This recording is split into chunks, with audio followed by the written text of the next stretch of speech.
Oh boy, I can't wait for District 9 Part 2. Wait, that's not what this movie is.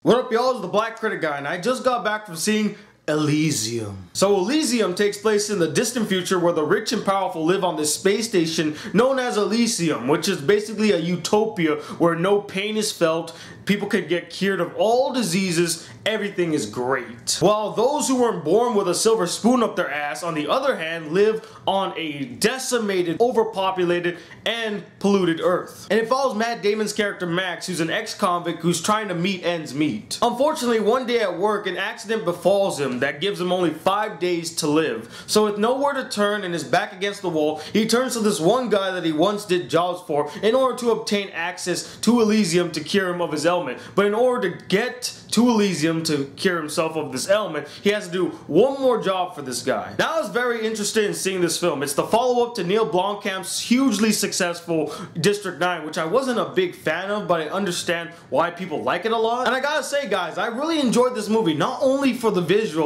but the message behind the movie. All of Neil Blomkamp's movies are social commentaries on how the world is like today. In this movie, it deals on the subjects of immigration, the social class structure, and universal health care. And I thought he presented those subject matters quite well. I mean, they didn't feel overbearing, they didn't feel forced like it was thrown upon you like, hey, get the message, guys, need to change the world. It was a part of this world, and you were aware of it. And I think that's all his films are. He wants you to be aware of the situations that are happening in Earth and to do something about it. The movie doesn't belittle its audience, it treats them as intellectuals. But besides the social commentary of the movie, the acting was superb across the board. Matt Damon gave a fantastic performance as Max, who's a very layered character. I mean, he's trying to meet ends meet, he's trying to be a good guy, but at the same time, he's a bit selfish in the movie. It's only until the end that he grows and realizes he has a moral responsibility to do what's right. And I love to see growth and development in characters. It gives them layers, it doesn't make them just one-dimensional. Also, Jodie Foster was really good in the movie, and my god, she's looking fantastic. For a woman her age, man, she looks fine. And she played her role really well as this arrogant and power-hungry individual of Elysium. She is a very interesting character to watch. But probably the best and most menacing performance in this entire movie,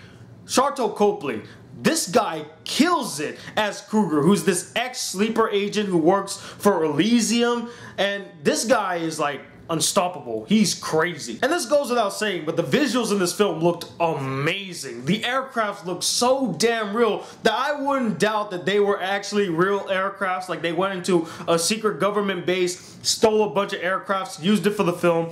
The government agents are like looking at this film and like, oh my god, they stole our stuff! The action scenes for the most part were handled pretty well. Now, there's not a lot of action scenes in this movie. It really focuses more on the story, which honestly I love because I love a good story. An action scene, you know, that's a dime a dozen. You can see a fantastic action scene anywhere. You can see it in Transformers, Pacific Rim, Elysium. But when the action scenes came on the screen, man, was it thrilling, it was enticing, you were gripped to the screen, it looked fantastic. Albeit at times they did use a bit too much shaky cam to where I couldn't really see the fighting, but for the most part you understood what was happening, who was fighting who. It's just the shaky cam really bothered me. Now, I did have a couple of problems with this film that pertain more on the backstory of Elysium. Like, I would have loved to know more about this future world, how Elysium was made, how the world was being impacted all across the globe. I wanted the film to be more global instead of centered around one area, which it was. There were a few scenes and a couple of moments where I felt like it could have been longer so that the characters could bond more. I really would have loved for them to build a stronger bond between Matt Damon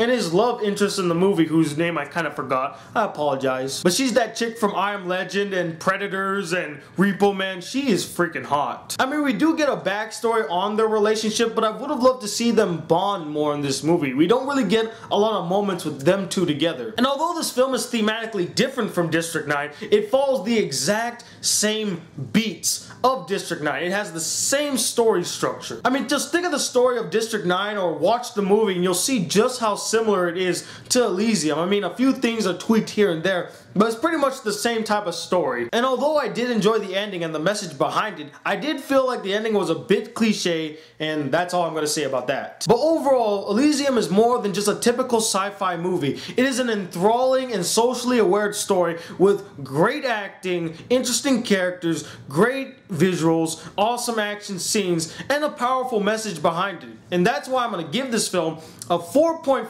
out of 5 stars. I think that it's one hell of a film, and I honestly think you should all go check it out. But anyway, what did you guys think of this film? Did you like it a lot, or did you feel like it was too preachy and you couldn't stand it? And let me know, what is your favorite futuristic movie?